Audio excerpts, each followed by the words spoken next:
দাঁড়া বাসা দাঁড়া, এই বাবাকে কিছু টাকা দিয়ে যা। তোমার টিয়া দিয়ে আমার কি লাভ হবো? তুই দেখিস বাসা, তুই একদিন ভবিষ্যতে তোর বাপ মায়ের মুখ উজ্জ্বল করবি। হ্যাঁ, উজ্জ্বল তো খুব হরমু। থানায় আমার নামে 50টা কেসই আছে। আরে বাসা, জীবনে এগুলো হয় থাকে। তুই একদিন দেখিস কষ্ট করে টাকা কামাই করে এই গ্রামের ভিতর সবচেয়ে বড় রাজপ্রাসাদ করতে পারবি। হ বাবা, আগে রাজভাষাতে আসিল, যেদিন থেকে কষ্ট করে ইনকাম করা শুরু করছি তারপর থেকে ভালো বাসায় থাকি। কে বাবা, তুমি এত কি কষ্টে কাম করছাও? অনলাইনে জুয়া খেলছি। হুমুন্দি কয় কি রে? আরে বাবা, তোর বাপ মা খুব ভালো থাকবো, খুশি থাকবো, তাও কিছু দে। হ্যাঁ, যেদিন থেকে বাপ মায়ের বিয়ে হয়েছে তারপর থেকে সংসারে ঝগড়া বিবাদ শুরু হয়েছে, আজ পর্যন্ত মেটে নাই। এই বাসা, তোর ছোট ভাই আছে?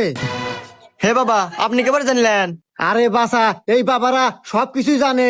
তোর ছোট ভাই দেখিস একদিন তোর জন্য ভালো কিছু করবো, এখন তো কিছু দে। হ্যাঁ, ভালো কাম তো হয়েছে। 2 বাচ্চার মালিক নিয়ে পলাইছে।